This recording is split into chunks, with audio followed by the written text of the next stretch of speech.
Today my guest, Sandy Teo, ecopreneur and a business consultant who's pioneering the circular solutions for hospitality industry. With over 10 years of experience in marketing, branding, and product development, Sandy is inspiring businesses and their leaders to embrace a more sustainable path. Thank you for joining me today, Sandy. Thank you, Elena, for having me. Let's start with your introduction. Where are you coming from, your background, and how did your journey in Bali and in sustainability and business started? Oh, wow. How much time do we have? 2 hours. Okay, good. So, Bali. So I come from Philippines. I'm Filipino. I have been in Bali for 2.5 years. And what brought me to Bali? So I was actually based in Shanghai. I've had over a decade of corporate experience. My company, my role was there, but I had a family emergency in Philippines. After my mom passed, it was just like a journey inward. It's as if like Shanghai was calling me to always work, and then Philippines was calling me to take care of things. And I think the challenge is you just kind of find the neutral ground, and that's where Bali led me to. I got a yoga teacher training scholarship, so it was actually yoga. Okay. And at that start, it was for yoga that I went here with zero intention at all to start anything. But I've been doing sustainability as my own personal advocacy since 2020. So what I was doing while I was in corporate is actually volunteering, doing pro bono jobs. I was also doing like NGOs, supporting them, doing business reviews for them, supporting them with strategic plans. And then when I got to Bali in early 2022, it was harder to resist because Bali is the epitome of both two of my biggest passions, which is sustainability and wellness. And that's how it all circled around. Like originally it was just yoga teacher training, and then I went on sabbatical leave, and because I'm still a marketer and I love brands, I fell in love with just what if I can create a brand again from yoga. So it was supposed to be a sustainable yoga wear, which eventually evolved to a sustainable swimwear. And I remember the day that I launched it, it was in Women's Economic Forum, and I was talking about the brand, and I was quite surprised because they didn't care about what my brand was, which was Kilapa Wear. The businesses were looking for how I did it. They were asking like, how do I connect with local communities? How do you find like the advocacy to support? How do you source the fabric? And I'm like, wait, what? This is my brand, guys. And I know back of my head that the impact is much bigger if I support these businesses. So that's how I literally signed my resignation letter and quit my job officially and started my own company. I Am Sustainable Studio within 3 days. Oh, wow. Because there's no backing out. I think the challenge is I've been thinking about it for years. I've been volunteering since 2020, and I feel like sometimes we get paralyzed by just thinking. Right. But if you just jump and do and you learn, it's a different mindset. And that was one of the first few starts, because I started I Am Sustainable Studio thinking, okay, this is what the businesses need. Slowly I will feel it and address it and find the solutions. So I Am Sustainable Studio started that way. It started as an all-in-one stop solution for businesses to become more sustainable, specializing in sustainable sourcing, on specifically for sustainable fabrics. And then it evolved. We were doing like local sourcing tours, connecting them to communities, helping them with the branding, storytelling, even creating like impact reports from the materials they buy, you know. So it was a start. And I remember with the beginnings, we were like so busy for so many little things because the demand is there. The challenge is startup to startup situation is not really a healthy situation or also sustainable. And number two, it was also a challenge from where I came from towards where I want to be. And for me, it was more personally, it was fashion was the beginning, but was not the end for me. There was something more, and also I knew if I really wanted to change fashion industry, it means I have to be probably in collaborations with H&M or Lululemon, you know, or like be a big player. And I was like, okay, but wait, I think the challenge when you get to a point like this where like, okay, we're so burned out, we're rushing so many things, we're doing so many projects, is that, wait, what? Take a step back and then look inward and also assess what really is the problem you're trying to solve. And in this journey, what I started looking at or identified is that the real problem is the textile waste. We started there, not intentionally maybe, but that what landed to my situation was the textile waste reality. There's 92 million tons that's going into our landfills every year. And that's every year. That's not even what's in the landfills. God knows what's in there, right? And at the 92 million tons, is it really just fashion? We always talk about like textile waste equals fashion. Right. And this is where like I'm like, okay, as a marketer it's always linked, and yes, they are a big player, but is it really just the only one to play? And that's where I started challenging the status quo. And coming from Bali, getting inspired in Bali, I remember I was in a conversation with a friend. I was very tempted to close everything because I was tired and it was not for me.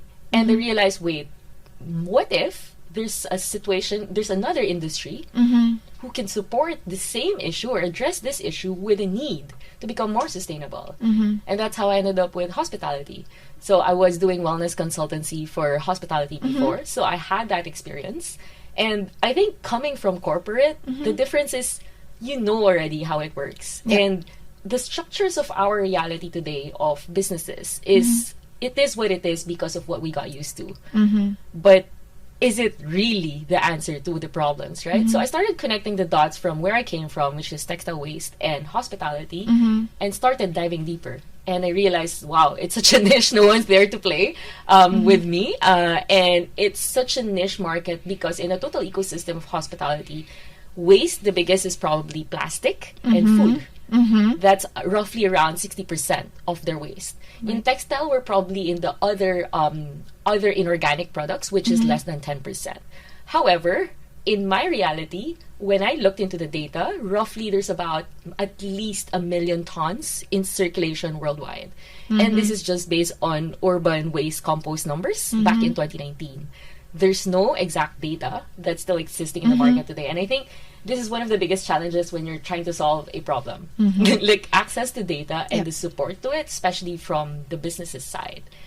So that's how we started the journey. Right. This is very interesting how you actually tap in this particular part of hospitality, because yes, we're talking a lot about the plastic waste, about the food waste there. And there's a lot of players that I totally support. Yeah. And we have a lot of, but actually a bed linen, it's a big part of the hotel expenses. Definitely. So what we discovered is linens, lead beddings, textile is actually their biggest expense that they put on operations cost every year. Yeah, you would know. That's exactly what we're doing. Yeah, but no one really looking into this situation. Correct. Because we've accepted it. And I think this is the challenge, right? Like us as leaders, why are we accepting that this is just okay? And the funny thing is, like, I come in as a marketer or also like as a visionary, but I came from traveling too much before. And when I'm in a hotel, it's true enough, if the bedding has a stain, can you even sleep on it? Yeah. You would probably call. You can say like, okay, that doesn't feel good, right? Do you know what is the average turnover of the linen in Bali hotels? So when we did the research study, based on European standards of urban waste compost back in 2019, the only data that I was able to gather is there's different kinds of textile. Right. Towels are replenished every 3 to 6 months. Uniforms are replenished every year. Linens, by average of European standards, is at 48 months maximum life cycle. Unfortunately, our reality here in Asia is roughly for linens a year to 2 years. 2 years is the maximum. In Bali, it's 6 months. Right. And this is a very sad reality because looking to the average of the global market, the thereabouts life cycle of textile is at 2 to 3 years. In Asia, it's half. And Bali, probably a year max. Right. And there's a lot of factors that we can look into this. Definitely one is the washing. The washing process. I think every hotel knows the challenge between the cycle itself, the source outsourcing, the challenges from that. Number 2 is the water. The water. The kind of water. Yes, the kind of water is very tricky, especially when you live in the island. And number 3, the chemicals that we use, the detergents, also shortens the fiber length and the life cycle. So how do we balance it? Like, I guess that's where my thinking came from, because if you've always been in marketing or you're head into business, you're always thinking consumers. And in hospitality, we never sacrifice guest experience. But we still are. Our hands are guilty because we still have a lot of waste. And we have to make sure the sweet spot between addressing the waste but also still enhancing the guest customer experience. And I think this is where we're diving in our solution. Right. Yeah. I think with the standards, I mean, like probably not chain hotels and independent one, they have a little bit more flexibility with this. Correct. I know for the luxury hotels, they have a pretty much high standards, and there is like 150 to 200 wash, and then the linens get discharged from the hotel, even it's looks like new a brand new ones, and it's spotless and there is absolutely no stain. It should be discharged. I've encountered that in a luxury hotel wherein even if it's 6 months and almost still brand new, they would just discharge it. Yes. And interestingly, in chains, what I would dare to challenge is actually how they continuously just purchase by default. There's no quality sourcing or checking or like what happens at end of life. I think the challenge now with hospitality is we have a team called purchasing, and nobody has a team called waste management. we have sustainability, but who takes care of waste? Who takes care of end of life for everything? I think this is the gap. What's happening with the hotel textile in Bali mostly? Like you meeting a lot of the hotel owners and you visiting them. What are they doing? Actually, me never ask this question to anyone. I know what we're doing with ours, but what are other people doing with that? So at least 10 to 20% gets donated. Donated meaning like helping orphanages, Bali foundations. There's a lot, but that's only maximum 20 to 30%. The rest gets disposed. Disposed either by a third party that they just let go, or they go to the garbage. Garbage, which ends up to the incineration or landfills. So at the end of the day, the challenge is, even if you do the donation, which in my heart is a very good intention, and I'm happy that it's being recycled, the challenge is, how do we know how we responsibly dispose this when it's at end of life? So thereabouts, some hotels, it's a mix between 50 to 80% at user end of life, meaning sometimes it's at 50%, meaning it's already like just torn or stained, right? That's usually the challenge. But some, as you mentioned, because it just reaches the like 6 months life capacity, they just put it at disposal. And those are still high fibers, high rich and long length is still good. So now the challenge for us is, we have so many players in the small medium that supports these. They try to support communities, give livelihood, and also upcycle or recreate it. They repurpose it.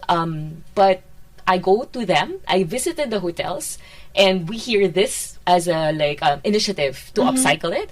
Also, some of the good ones, they also have their own initiative. So, like, say, Potato Head. Potato Head actually upcycles their own linens waste and turn it into bags and pouches that's given to the guests. So this is a good initiative because it circulates it back to the ecosystem. Now the challenge goes to the others who have no capacity, like in-house. Right? So they bring it to the third party. The third party has that challenge. And we talk also to the orphanages, to the foundations who actually reach out to it. And surprisingly, you go to them and they have too much waste. So you see, we have how many hotels in Bali? We have at least 5,000, I would say. And if all of them gives to donation, the challenge now is the donors, the recipients, have the burden. Have the burden to upcycle it, to repurpose it, to stitch it, tailor it, to even dye it when it has stains. So we also went to the third party who sells ex-hotels to other villas and everything, which is very circular, and that's very good. But what's interesting is they grade it out into 3 tiers. There's one that's almost good as new. There's second, which is I think not bad, but in second grade. But there's third, which is at end of life. When it reaches at end of life and the second grade, usually they require dyeing and stitching and recreation process, which means that how much time and labor does it take just for them to be able to resell back the value that they bought off? So you see, the cost economics don't make sense because we all want to upcycle it, which is good, but there's no scalable solution. And I think this is where the gap in the market is that's missing. We don't want to replace or take away the communities because I think at the end of the day, what we're trying to do is empower more. If we can help create more livelihood, that's even better. why we choose to actually recycle it in a scalable solution is that we're increasing the versatility of the fabric, right? And for us in our process, the waste gets turned into fiber. So then everything is recycled back. And that allows us to recreate a new fabric, which takes out all the limitations, all the labor, the water, the dyeing process that's manually done right now in the ecosystem. Is there any solution across Southeast Asia which like another countries using, or there is no answer for this question yet? There's some, but most are actually still manual labor. Most, like 90% of the market is still manual labor. There is one counterpart I met in India, but it's an India market for India. And what they're doing is actually to support by managing the linens from a rental format. So they manage it for the hotels, and then at end of life, they're trying to collate, I think, 60 tons, 60 tons per run for a chemical processing to recycle it back. So chemical processing is a totally different process. So usually in textile creation, there's ring spun, there's open spun, there's chemical process. In the chemical process, they mix it up and turn it again into new output. The challenge there is that there's a huge outlay that's needed to be able to meet and actually run it, which is like at 60 tons, right? And number two, I am not familiar how sustainable it is because we have no access to that as of the moment. Right. Yeah. And I mean, if they use some hard chemicals. Yes, and also the challenge of what is the right mix. And in our process, it's circularity in a way that we collect from hotels, we reprocess it, and it gets woven into fabric. And then from weaving into fabric, the goal is we recreate back into different products back to the hotels. So in a way, it's a very closed loop circular ecosystem. That's the ambition that we're aiming for as of the moment. What challenges do you face right oh boy. now? I know. Where do I begin? There's a lot. I think first of the biggest challenges I've encountered in this process is the mindset. I think anyone in sustainability field will tell you that's our reality, but the mindset is a huge blockage and barrier. I talk to leaders, I talk to general managers, I talk to COOs, and I think it's really like beyond just your project or your program. The hardest for you to deal with are the ones with very narrow vision. And in our business today, we're not in the business of profitability. We're in the business of triple bottom line. We're helping you meet your goals beyond just profit. And eventually, to bring profit in, right? But if your mindset is just focused on profit, which is the old way of doing business, then why are we still speaking?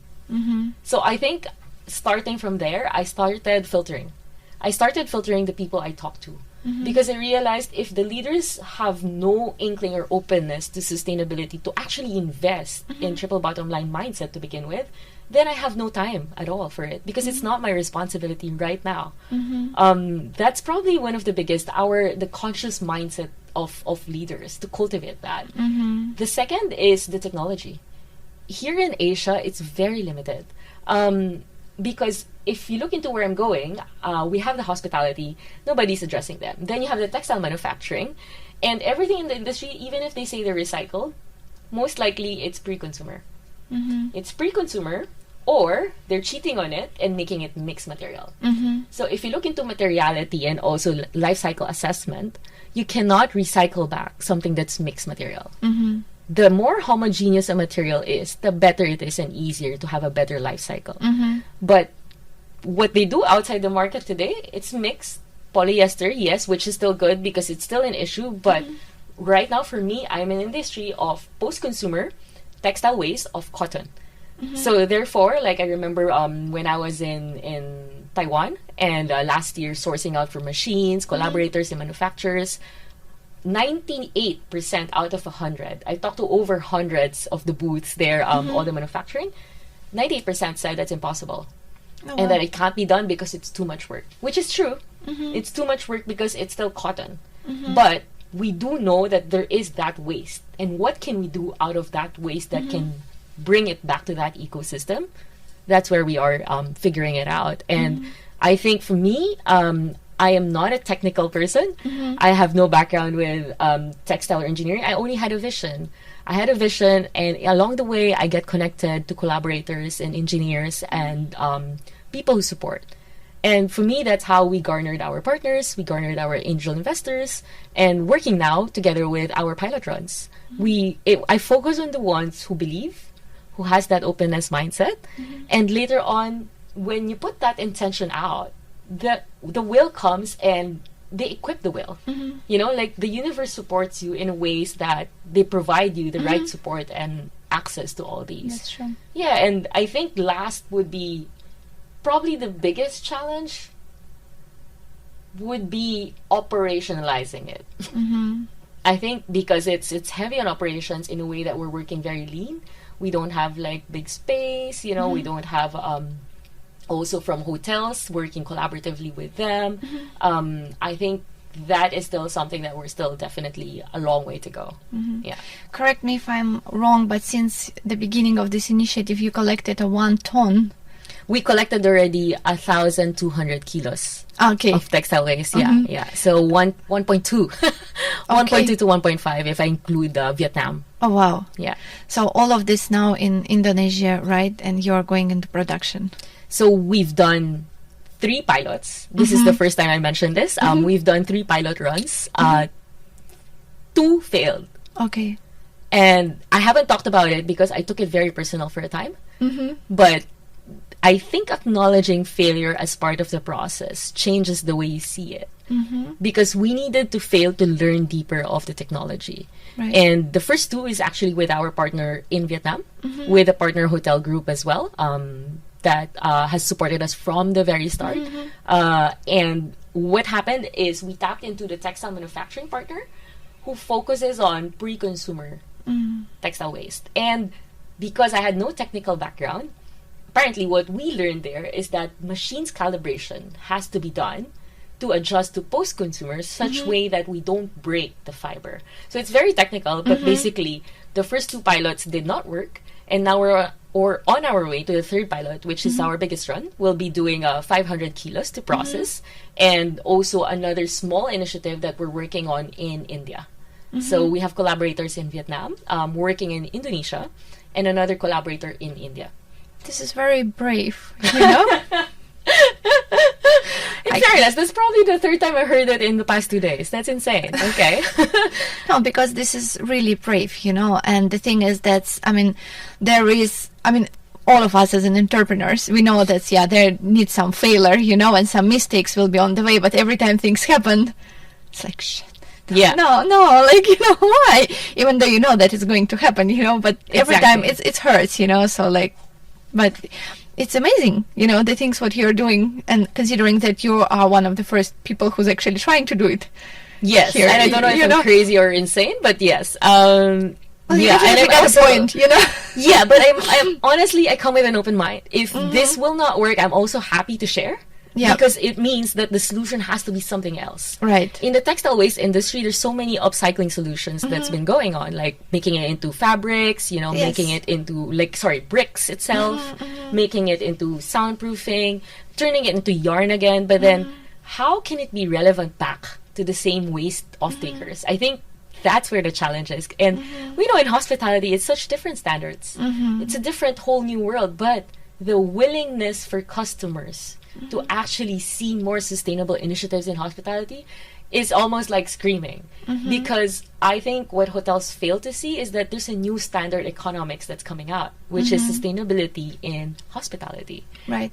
And yeah, like, brave, I don't know if I deserve that term, but then right now I think I'm crazy, too crazy. We're still working towards it, and yeah, I think if it work or does not work, I'm very happy to just find an answer to it. But what's interesting is actually, this is fresh off the news because just our collaborator from India yesterday, she is a textile engineer. I'm very excited to share more moving forward. And she's working on our waste in a way that we can do a 70% recycled and 30% blended. And it's with solar machines. Oh, wow. So 0 emissions, and also very small scale for now. And if it works, we will have a proven pilot MVP that eventually we will be looking to get grants for the machines that we will be needing to build. Because basically what's happening now is that it simply summarizes that our current ecosystem is not designed for post-consumer waste, and you need the right machineries to actually support that. And if we're talking about, like, say 2030, if we aim for lowering our emissions, how do you do that without the right ecosystem? That's probably the hardest I'm building today. It's not just one solution, it's a whole new entire ecosystem. Right. Oh wow. What can be done from this yarn? Like, what is the product it is going to be? Ooh, good question. Like do you have any, or like where it can be used? Basically, so right now we're just aiming to make it into a fabric again. The fabric can be used for interior solutions such as, like, say, curtains, bed runners, cushion covers. We're also, the second grade level that we're aiming for is wearables, which means staff uniforms. You can also slowly reinvent aprons, like all these things you can work on. On the third layer, we're looking also if we can explore into linens again. But the demand so far from hotels, from what I've spoken to, is number one, to explore like hotel gifts. Gifts for guests, gifts for their boutiques. And number two is interior. Interior and decor, if you look into every luxury hotel, it's always there. Right. We just never reinvented it. It's either like artwork or frames, but then how do you create that experience and storytell from something that's genuinely their own waste? Yeah. Why do you think that recycling it this way is more valuable rather than just repurposing it? Let's say, I mean, there is a lot of people who's doing the fashion, right? You already mentioned it. I know there is one restaurant in Bangkok. They're using the luxury hotel linen for their table runners and tablecloth and napkins, kind of those things. Which, I mean, depend. Is it easier or not? Like, depend from which side to look at it. But what is your vision? So I totally agree. Repurposing is good.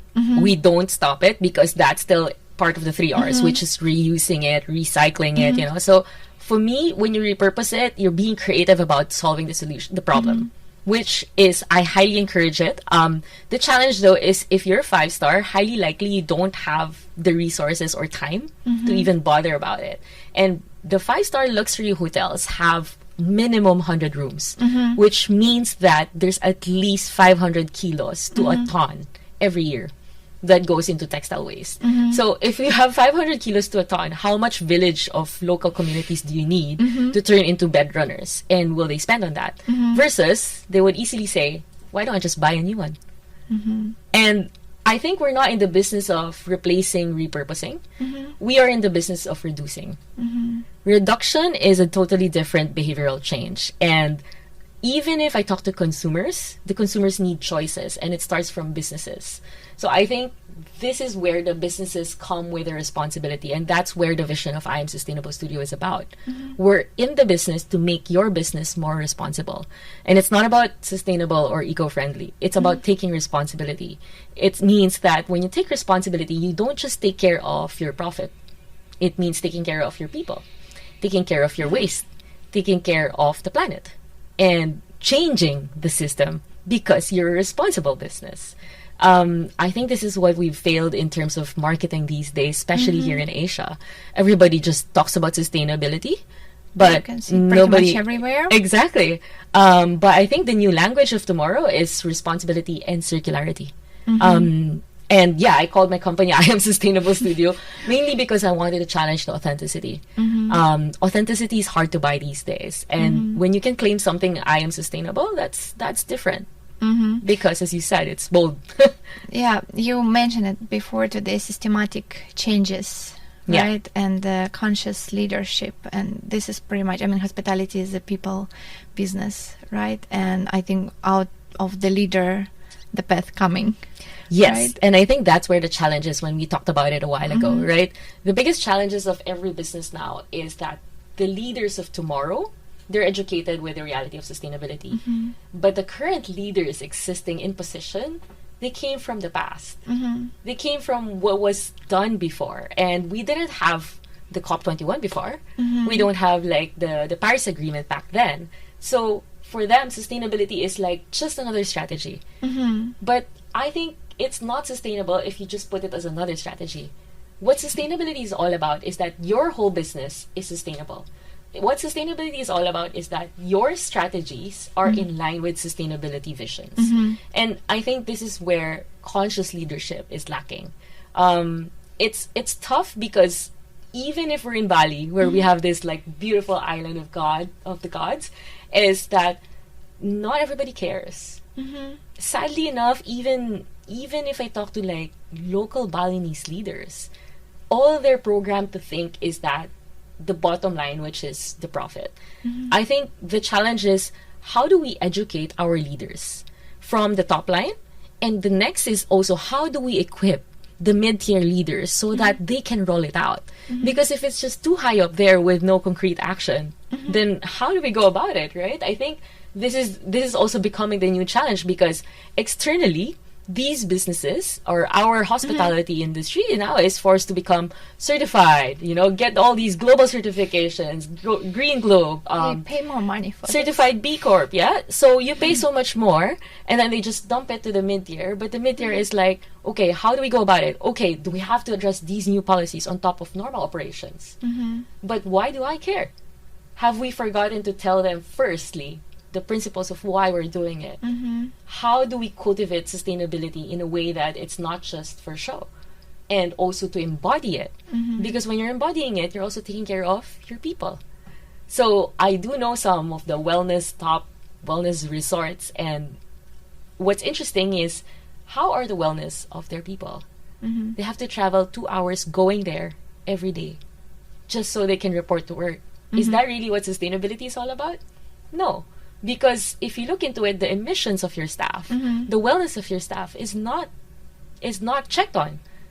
And I think this is missing, because conscious leadership is the very beginning of anything that you want to sustainably change. And in systemic change, it starts with the leader's responsibility. Yeah. Right. It starts with the business, but it's also starting with the consumers. Correct. Right. Talking about the consumers nowadays, I feel challenged quite often that when we're talking about sustainability, we're always talking about like high luxury segment, you know, and to talking about it with the medium or budget accommodations, for example, is absolutely have no sense, because that's just not affordable for them. Again, talking about all the certification and all of the new things what's coming on the market, where you just have to pay, and the outcomes is not yet so clear for you.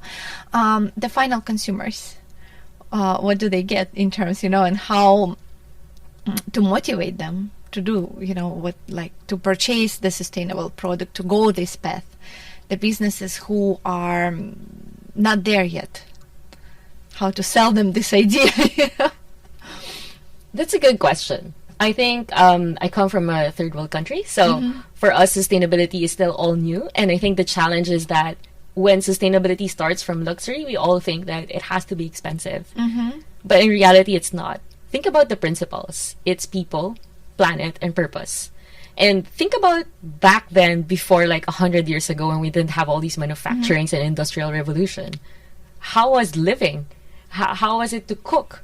How was it to make things, right? It's not so much emissions, because it's going back to our roots of simplicity. And I think we overcomplicated what sustainability is all about.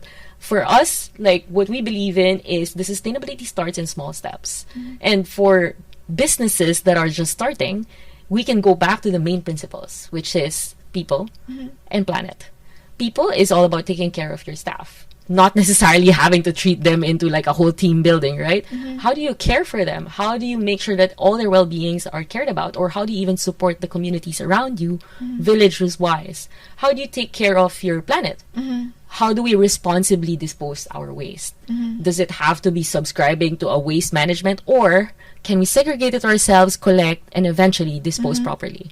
I feel like the challenge is that there's many ways around it, but the mindset of, because the world today has become too convenient, everything in a snap, we forgot the basics. And as I mentioned on conscious leadership, it's that reality of embodying sustainability. It goes back to the principles and the basics. And for consumers, it's true, they would still have to pay more. But here's the thing. Solar panels over a decade ago was very expensive. What changed solar panels is the fact that demand increased. So it's a supply and demand situation too. Same with sustainability. Same for us. The reason why we don't have these machines or technologies because nobody cares. But if slowly everybody started caring about post-consumer waste, then finally we're going to have more machines and more capacity because the demand will be there. So consumers, what I think would actually change is that if we can imagine that every cent is a vote for something you believe in, how will you spend that cent? And you may have a little, but how far can that little thing go if you're actually doing it consciously, right? I think that's slowly what we're seeing. And what we've also noted is that in the latest report of Booking.com, over 75% now are willing to travel more sustainably, and half are actually guilty if they choose something unsustainable. So it's interesting how the market is shifting also. And if you look into how the economy is changing, the lifestyle is changing, how the consumers are changing, actually the market is getting smarter. Your consumers are getting smarter in a way that your children today will be your future customers tomorrow. Right. So basically for businesses, if you don't ride this wave or trend, or if you don't choose to become sustainable, tomorrow you lose the game. And I think this is where it comes to that discussion, right? Like for businesses wise. For consumers, I think it's a matter of like conscious decisions that we make in what we choose to buy, and also in the lifestyle choices that we make. Let's take in case in point. What I do know also for customers, like when you're traveling, you always look for a plastic bottle. Why? Because you feel like the bottle is safer than tap water. Fair enough. So what I started doing personally is actually travel with my jug. Travel with my jug, and then I would refill it to like say airports and start looking for it in hotels. And then every time it's in a hotel with a bottle, I don't drink it or try to ask them to not replenish it because it just comes in flock, right? But why is it that plastic bottles become an acceptable practice in traveling? And what I'm curious about is what is the carbon footprint emissions of people who are traveling? What we know also in the hospitality today is roughly it's 4 kilos per night per guest that's within a hotel, that they're actually like textile footprint wise. That's 4 kilos per person. Just because like what? You put the towel up, but then they still replace it, right? And then they change the sheets and everything. So it's a whole new economy of waste that we're not seeing because all we think is we're just buying or spending. But the reality today is that there's more that we're spending. Resources, people behind it, right? And I think if we started quantifying all these, how do we become smart enough in a way that our money goes for the right ones that's supporting the right impact? I think it's just again coming from the convenience. That's right? true. As a traveler, sometimes, I mean, most of the people, you're not thinking about it, right? What is the behind the scene of like you're traveling, what is happening, and what the ecosystem is behind the scene. If we start to thinking about it, what do we recently been in Rajampat? And it was very surprising for me when on the very remote island in the hotel, you know, in the middle of nowhere, I'm finding out the one-time use plastic toothbrush in the plastic wrap with the one-time use toothpaste. I love that you pointed this out. And I was very surprised, to be honest, because I thought that those things already not exist. I mean, hotels somehow trying to, you know, to replace it with those things. And then, you know, in the place where you're less expecting to find it, you're seeing it. And it was really like, okay, I'd have to mention it. You know, I have to tell them about this. How did they react? They were surprised. They were surprised. That's very interesting. It seems like they were surprised, you know, because I think they didn't expect any comment like that, you know. And what I just said, I was like, okay, I don't know, how about another guest, you know, maybe they're requesting those things, I'm not sure, because this is also always sometimes a very tricky question, you know, for the hotel's owner, you know, or for the business owners, where you want to replace it, for example, with the jugs, you know, or something like that, but then the customer's asking for the bottled water because they simply not believe like in the cleanness or like how safe is this water, you know, or how good you're washing your bottles or whatever else. So, and then you are standing in between. You want to please the customers, but in another way, you want to do the good things, right? And concerns, we have to listen for our guest concern as well. So I told them, like, I don't know how about you're another guest, but I feel like everybody's carrying their toothpaste and the toothbrushes with them. I mean, no one really even used those very cheap, bad-made toothbrushes, right? Like, you usually carry your toothbrush with you. So maybe you guys have to rethink about this thing. And they're like, oh, okay, like we have to, yeah, maybe. I don't know, will they think about it or no, but not? this is a good point. I think this is the challenge because we both live in Bali, and being in the island is so different in terms of standards of sustainable hospitality now. If I go to the cities, like say Jakarta or Singapore, it's a different way of accepting practice, accepting bottled waters in hotels as being convenient option. And I think you strike a sweet spot challenge here in terms of, like, say, toiletries. What is it that there's a balance in between, like, what is sustainable but also making it convenient? And I think the convenience is actually a responsibility of businesses, not customers. Customers will only choose like whatever you present, A or B, but give them the choice. I think that's the most important. They want to pay for bottled water, then make them pay. But then what you provide for free, it is your responsibility to make it, to educate them also how you share the process. And I think this is one thing, right? The transparency. Transparency also means you have that responsibility to share how you do it and to educate your customers, because sometimes I feel like they don't give it a proper shot. Like, okay, we adjusted to jars. Oh, everybody's looking for bottled water. Okay, really? How did you do it? How did you explain your water filter? Also, did you invest in water filters to begin with, right?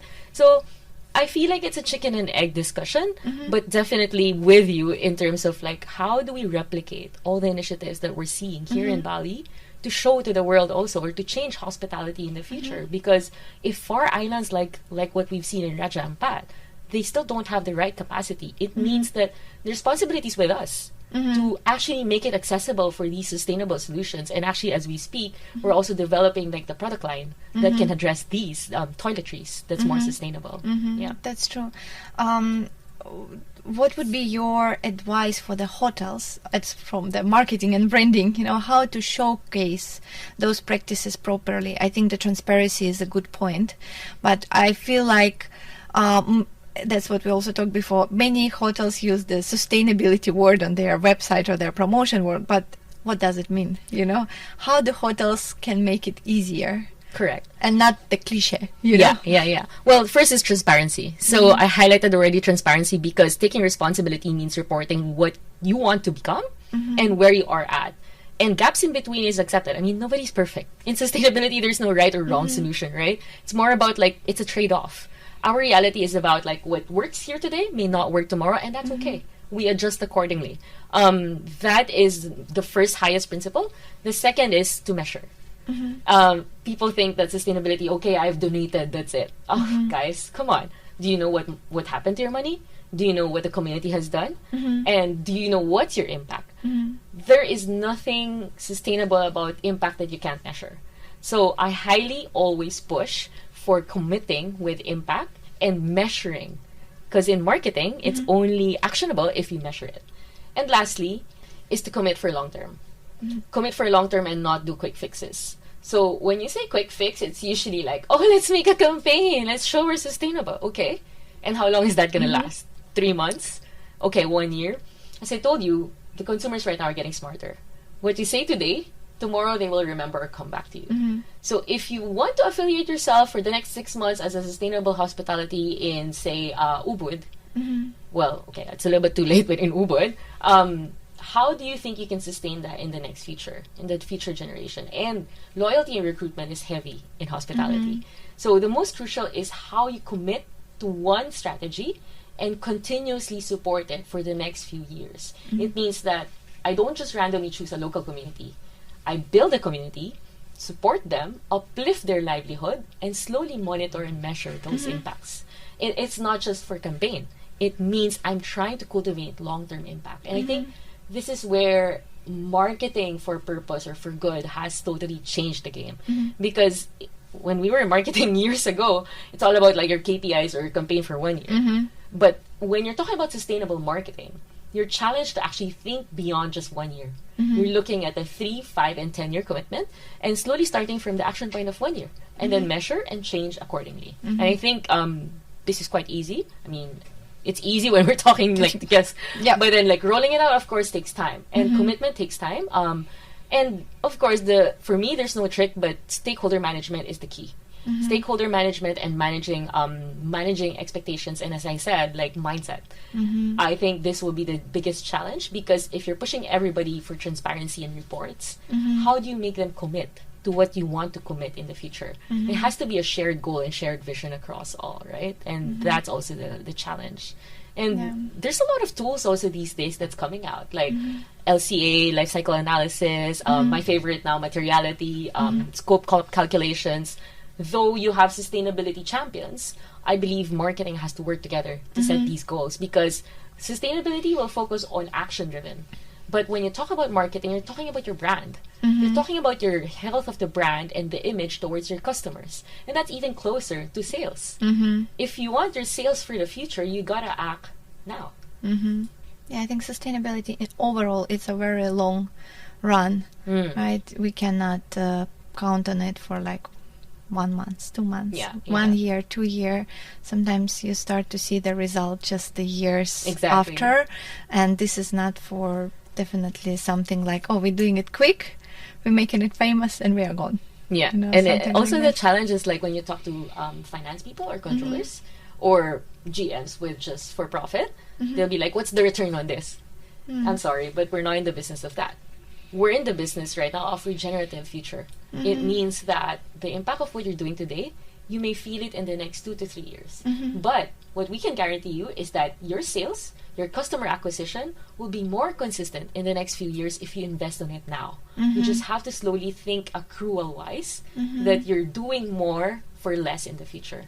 I feel it's more now like a noise. You know, like Sure, everybody's talking, you know, like everywhere, like a trend, a yeah, hot like keyword, a hot, right? Yes. But for sure, over the next years, it will get more regulated, and it will become a requirement. And there will be, I mean, now the OTAs already asking you to do your sustainability test or put some. I mean, it's kind of questionable still, but there is more and more and more towards the direction of regulation this part of the industry. And I think as sooner you're starting, as better you can perform, let's say in the 3-5 years, then you will be really 1,000%. forced to do that, you know. So like now we still have a time to change our mind and to change our vision, you know, and let's step on the bright side. Yeah. No, totally with you. I think in Asia, we still don't have much regulations actually. Policies and regulations. In Indonesia at least, not much. Not much, yeah. But in Europe, they started rolling it out. In Europe, I think in Paris also, they've done all these agreements already in terms of like, say, avoiding greenwashing and even guidelines for circular economy, which I think is really good. Now the question is, how do we slowly localize these? And here comes the play where in systemic change, we need leaders such as governments and policies to cultivate that change. We are solution makers. We can only do as much. We can try to influence, but it's policies and government who can change it. And I think this is the missing gap, especially in Asia. Because in Asia, everybody just thinks of themselves. Sustainability is thinking about the greater good. And that's where, how do we slowly cultivate this mindset towards the policymakers and government? Yeah. What would be your advice for the businesses who are new to sustainability, where they can start their journey from, like a first steps? First steps is measure your waste. That's the first biggest one. Observe where your waste is what sustainability is all about. It's funny because years ago when I started getting into sustainability, I talked to my mentors back in, he's from Philippines and he's now like a guru in terms of waste management and stuff. He said, you want change? Go look at the waste. Go follow the waste. You want to change, you want to cultivate sustainability? Follow the waste and look into the waste, how you can change it. At that time, it didn't sound so sexy, no? But then now I'm in the business of waste management and I laugh at myself. I'm like, yeah, true. But then it takes openness to find that out. And for you, you can only change what you can measure. So start with measuring your waste, assessing your waste. The second is support and go local. source locally, look into it locally, everything. And when I say locally, it means like, where are your raw materials coming from? If you have to ship it from Japan, all the way here, or if you have to get some sourcing of materials that's imported or flown, then that's not sustainable. If it's not available and it's the only thing available, then it makes sense. But is that really sustainable? No. So it's a give and take that you can sacrifice. But I always say that the biggest impact you can do is starting from where you are. If you start from where you are, meaning like supporting your local community, supporting local sourcing, that can change the game. Even in simple things like fruits and vegetables, when you're cooking your menu, you can change it seasonally. The more you change it seasonally based on what's the harvest this time, the more you become adaptable to the changes in the climate change and also in terms of your impact, right? Because you don't have to source like Toro sushi all the way from Japan. Yeah, and I think that's also the challenge in changing the small steps. Yeah, and the last is, how can you support the well-being of your employees? It starts with their employees before you find the communities, because start from within, internal processes, internal changes. This can go a long way already. Right. Yeah. Beautiful. Cindy, how people who are listening now, us or businesses in Bali, how they can support your initiative and you on this journey? Oh, thank you. The first is actually to assess their textile waste and have a chat with us, because we have multiple solutions right now that is in the works. We still need a lot of collaborators. So as of now, we have 14 hotels in Bali partnered, across Indonesia, and across like Asia. So we have hotel chains also that have partnered with us to support us for the textile waste. So they've become our donors as well, and also data sharers, like collaborators who's helped us through the process. So the second is to look into their sustainability commitments and strategies. We are here to support them. We do LCA analysis. We also do materiality. We're here with experts like you. We partner with a lot of collaborators, impact measurements, also conscious leaders. How can we educate further? We are with you on this journey. And I think if you want systemic change, then you're ready to commit. That's where we are partnering readily with other hotels as well. And lastly, if you want to go a step further, we are happy to chat more about because we're openly also looking for grants. Grants to actually support technology-wise this innovation. R&D and doing the right thing takes time. A lot of time. Time and resources. I've been devoting myself on this for over a year now as a solo founder. And it's been a crazy, exciting journey. But yeah, we do need a lot of collaborators and innovators as well in this field. Yeah. So, and if they're very happy to support, please talk more about it. Please share the solution and the vision, because we can only grow from this. Yeah. Right. And thank you for your passion. It takes a lot of passion to find the solution. Cindy, thank you very much for this conversation. I really hope and wish that your project is going forward and it gets success what it deserves, because your vision is truly inspiring. Thank you. Thank you very much. Thank you also.